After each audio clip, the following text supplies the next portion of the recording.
How you doing, everybody? My name is Wilbur Davis, and some of you I've seen before, and some of you I have not, But anyway, it's a beautiful day. It's a beautiful day that the Lord has made, And what I want to do is tell you something, a little about me, before I got to where I'm at today. And then I'm going to tell you what I do now. I was raised in a Christian home. And my mother was an evangelist, and I went to church every Sunday, but I wasn't saved. Because back then, you can't go to, if you don't go to church and you don't go to school, you don't stay home. So I quit school 3 times twice in the 9th grade, twice in the 10th grade, twice in the 11th grade. And then I quit in the 11th grade, so I never went back. But then I quit going to church. So I went and made a little hustle, got me some money, and I left home at 17. And I went to New Jersey. And I started out in New Jersey, homeless, sleeping on the streets. I was homeless for over 20 years. And I smoked crack cocaine for over 20 years. When I got introduced to crack cocaine in New Jersey, I just went all out of the way. I used to work every day, 2 jobs. And when I get off from work and I get my paycheck, I'm going to the bank to cash my check, but I couldn't get to the bank fast enough before I wanted to go see the drug dealer. And it seemed like the closer I got to the bank, it seemed like the bank started to move further away from it. You really out there when you get to that point. And so I started sleeping on the streets. I lost contact with my family. I got a daughter, 39 years old, and I lost contact with her because I was out there on drugs. And last time I saw her, she was 12 years old.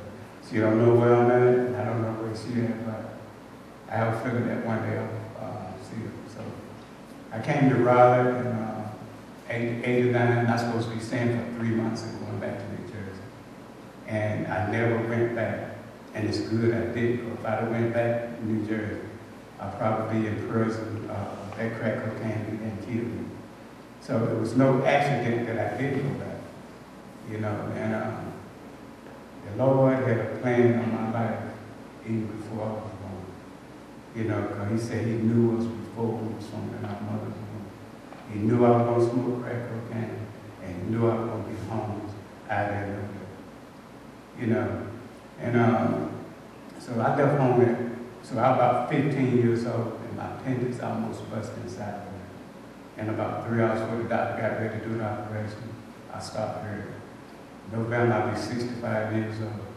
And right today, I still got my appendix. I never had no more problem. So the Lord answered my mother's prayer, because even though I went to church every Sunday, I was not saved. I wasn't able to leave. So the Lord answered. She probably had all of the members in the church praying, And I was in about 15 car accidents. I never got hurt. In New Jersey, I had 3 guns put in my face. Then in Raleigh, in 2008, I went to Wake Maker. Soon as I got there, they put 2 stents in my heart. And the doctor told me if you'd have waited 1 more day, said you'd have never made it. Then I went back to Wake Maker. A year later, they put a pacemaker in.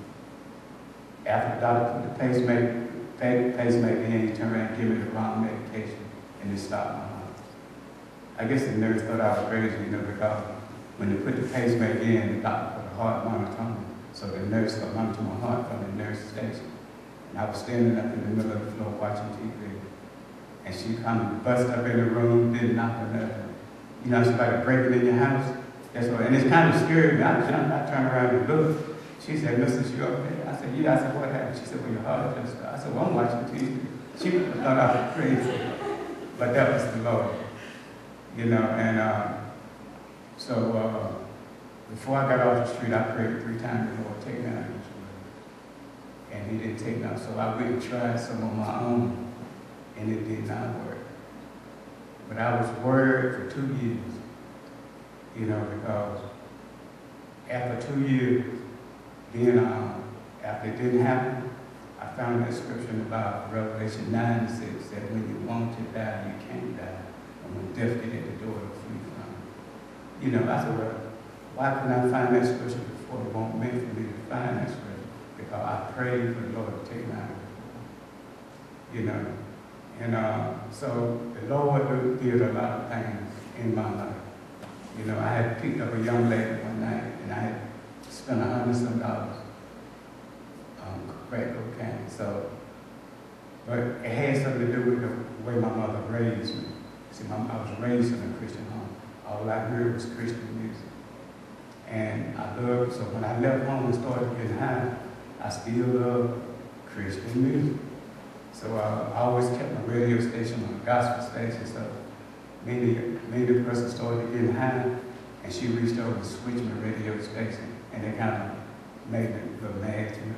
And I turned it back. I said, look, don't touch my radio no more. This is my car, my radio. She said, listen, you're going straight ahead. Said that when you're smoking crack and listen to gospel music. But what she didn't know, the Lord won't work on her. He was working on me, so that's why I couldn't get away. But every time I smoke crack cocaine to get broke, I go pray. Lord, take me off this crack and take me off these streets. So now I get some more money, go buy some more crack cocaine. But every time I went down in the neighborhood and bought drugs, Jesus Christ would put me down. He knew I wouldn't smoke, but he wanted to make sure I don't go there. You know, I was supposed to be gone. I was sitting up in a crack cocaine house about 2 o'clock in the morning, and my pants were soaking wet, and my shirt was soaking wet. I had smoked so much crack. And my shirt was going like this. That was my heart. It was beating real fast and real hard, and it sounded like a tornado right here.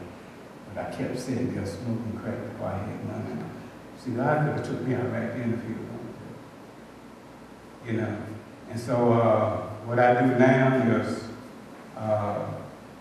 I'm the official greeter for the Salvation Army Outreach Ministry on Capitol Boulevard in Raleigh. I'm official greeter for Sacred Heart Cathedral Church downtown Raleigh, you know. And when I'm not working there, I do street ministry. I came from the streets, so I go back to the streets. I go out there and talk with other homeless people, you know. And I write Christian tracts. I tutor people through the Bible. I go around to different churches and schools speaking, giving my testimony, you know. And see, most of the people that's on, when I got off the streets in 2006, it was over 4,000 people in Wake County homeless. And most of homeless people are not from Raleigh. And most people that are homeless don't get along with family because they done burnt the bridge. And I got a brother that's vision impaired, and he was trying to help me, but he wasn't for sure whether I was on crack or not. But I think he had an idea, but he never said nothing to me about it. And he went to work one time and come back home. I saw the bed he slept on. I saw the bed he let me sleep on. I saw his guitar, his computer, his threadmill. That's how bad. And he had a cab business. I even made money with the cab, spent the money, then go back in the drug dealer and rent the cab out to the drug dealer. Drug dealer might have been 15-year-old boy, you know. So anytime you put something in your body and it changes the way you think, it ain't good for you. See, the way you serve God is serve people. You know, because when I was out there, when people say, when you're homeless, you need your family, because you need that more support. I didn't have it, and I know it's a lot of other folks out there that, you know, they don't have it. And when I was out there homeless, I see a lot of going on there. See, I used to eat out of the trash can, you know, and when I see people now eating out of the trash can, I got some money in my pocket, I go and give it to them, you know, and I don't allow people to talk about the other homeless people. It's the same as talking about me, you know, because when you see an individual eating out the trash can, they didn't get there in one day. Because you don't know what they went through to get from here to the trash can. Maybe a mom or dad passed away, or loved one passed away, and they just went on. And see, and homeless people are very talented. You got a lot of folks out there that got 2 or 3 degrees. You know, a lot of them out there.